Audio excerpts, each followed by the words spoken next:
Hello and welcome to today's episode of Between the Spreadsheets. I've got with me today Ogun Daedeviren. I said that right? That's right. That's right. Very good. Ogun is actually a client of ours. We've dealt with Ogun and his family for several years, but we've always found him to be an interesting character. He's come on tonight to tell us a little bit about how you should be running your business, and he runs a successful business supplying electronic goods and services. So, Ogun, tell us a bit about the products you supply. Well, we basically specialize on chargers, laptop adapters, power adapters, TV, remote controls, and power adapters, accessories. These are the core parts we decided to specialize, and we sell them online using two platforms at the moment, eBay and Amazon. Right, it's as simple as that. It is basically. You just said a couple of things that I'd always like to hear. I like to hear that you specialize, that you've really focused in on certain products, and I think in today's world, I think especially smaller businesses, that I think that's exactly what we need to be doing. What brought you to that conclusion, Ogun? Well, we used to have a repair company years and years ago, and we've supplied anything from motherboards at the time to memories, that's etc., all IT related peripherals and parts. But chargers and power adapters are the ones that I decided to focus, to be quite honest with you, at the time, because you see, when somebody searches for an item, they usually search with their device's model number rather than the model number or the part number of the actual item that they're looking for. Right. So that's what I've seen, that people aren't advertising it as, if it makes sense. So in other words, say for example, you have a Sony television, and the model number is KDL-52W whatever, and then you have a power adapter, which is 12345, the model number. People put the power adapter's model number into the listings, so everybody searches with that. But if the power adapter is lost, or people just put their TV's model number, which is it's a very long process, because there are hundreds and hundreds of different TV model numbers, for example. So the item didn't come up. So that's what I thought was lacking in the market. So I decided to spend a lot of time getting the power adapters and then matching them with loads or hundreds and hundreds of, and sometimes thousands of different models. So that's really, really interesting, because you've gone the opposite way round. Absolutely. Because you're catering to people that say, I want this cable, and go and look for the cable. You're not saying, this is my business, this is my Spectrastore.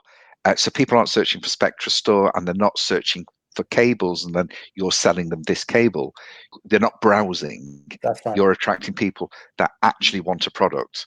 That's right. And are these sort of like products that are a bit hard to get? Are they a bit out of date, or no, they're not. They're actually, current products. They're not. But like I say, it's the way that people search. Are you with me? But the difference that I do is the way I list them in these marketplaces.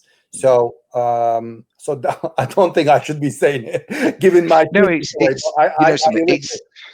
it's something that people do know. I mean, it's something we often talk to people about, that if you know what you and you know your business, you know how to promote it. And I think I'm glad you've said this, because there's a lot of experts out there, SEO experts, and some do a very good job.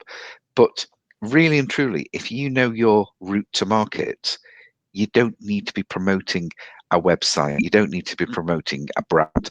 You are the old school supplying a service.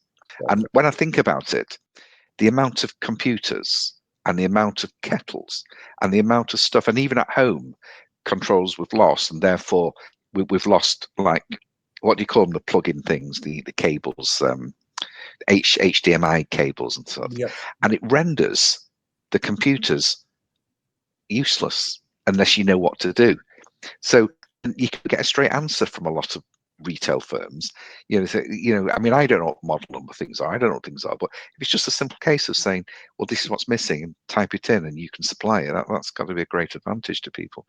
It's like having a search engine looking for the exact product rather than having people browse. I like that. So that's a very, very good idea. Yeah, but like I say, the important thing here is to know your product, what it is, the technical specification, and a particular model number may be compatible with thousands, sometimes, of devices, from television to sewing machines. You know what I mean? So you need to know that particular spec and which items that they're compatible with. What happens if you're an idiot like me and you've lost the cable? You just don't know where it's gone. You've moved something from one office to the other, and someone's gone off with the cable. And I keep all sorts of things in my head, but I don't really keep cable numbers. What's my solution? Well, basically, what you need it for. If you need it for a television, you need the television's model number. If it is for a sewing machine, you know what I mean. You need to the model number. So the sewing. It's as simple as that. So I've got the computer, I've got the sewing machine. Yeah. I've got this. I can just. Well, I haven't got a sewing machine, but well, you know what I mean. Yeah. Yeah. In fact, only. Sorry. Yeah, one item. You see, this way you don't need to stock thousands of or hundreds of different lines. So you can do it from a small space like me, as long as you know that particular cable is compatible with which items, if you know what I mean. So I would have thought that cables were so interesting. You need to do a lot of research for it first. Obviously, you need to spend a lot of time and find the correct information and then gather them all together. Basically, I do all that. Like I say, I never clever. stop. It's clever. It's clever. It's clever. I do like it. I mean, it was only I think Tuesday night we did our live stream, and we're running around all over the office, all over both floors, looking for HDMI cables. We just didn't know what to do. And I think in the end, PR director was very ingenuitive, and he used some other way of getting around it. But had that not been there, we want to know what to do. So what advice? Here we go. I always ask this, but what advice would you give people coming into business? It doesn't have to be in the same business as you. What would you say is one of the biggest difficulties that people have if they're running a small business? Well, I don't know. No, you don't do, because we just run into everything, do everything at once, don't we? You see, from being a young age, I've always run my own business. I've always set up a business from being small. I've started this year 2000, 20 years ago, going to computer markets. Selling, computer parts in computer markets, and then that's how I started. And then I opened the shop, and then it's gone bigger.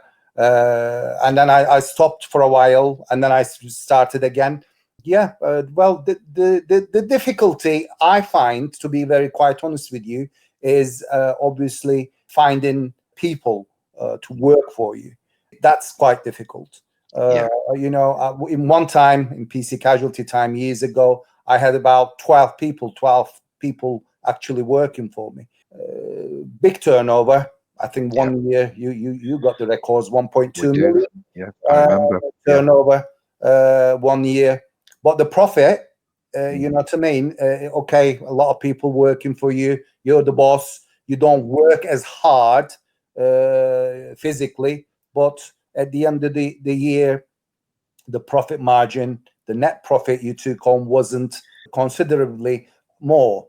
It was a better lifestyle, a better car, better house, maybe, but it wasn't worth it, if you know what I mean. So working with people, I find it quite difficult. Then obviously overheads, when you've got premises, if you've got a shop or whatever. Now I work from home. I seem to be making a lot more money Yeah. than I used to a few years ago, and I'm happier, Yeah. stress-free. Yeah.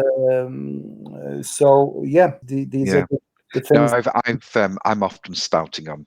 I must be very, very unpopular with employees, but I'm often saying, scourge of businesses, employees, and yet without the people that work with me, I wouldn't know what to do, because it's I think it's getting the right people, and then we're okay with it. But you've also pointed on something else that we used to say. We used to have these placards saying, turnover is vanity and profit is sanity. And you've hit on that very well, because you're living it. You're seeing how you can have all the trappings of a big business, but you can earn just as much, if not more, by playing clever, Absolutely. rather than just going with everything. Yeah. You can still have the nice cars and the nice house, but not as important as everybody thinks. And that peace of mind of, oh, it's Fridays, well, I've turned over £1 million this week, but have I got the wages? I know, I've been there. I think we all have. But I think you've spoken very wisely tonight, Ogun. And Thank you. Thank you. I wish you every success in this venture. You deserve it. You work hard. And I'd like to thank you very much for joining us today. And hopefully we'll see you very soon. And I hope everybody picks that lesson up, because the lesson is, like I say, turnover is vanity and profit is sanity. I remember being very surprised, because I was looking at the accounts of a restaurant, big restaurant firm, and I think the turnover was something like £30 million. They weren't a client. I was just being nosy. I looked at last year's accounts, and £30 million.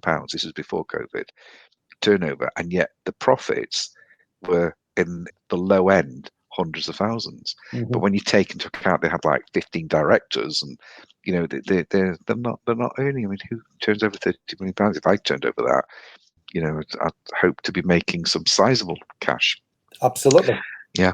But anyway, thank you for joining us. And thank you, everybody else, for joining us. And I'll see you at the next episode of our Between the Spreadsheets. By the way, don't forget to go to my YouTube channel and subscribe, and then we can alert you to our live chats. So I'll see you soon. Thank Bye. you. Bye-bye.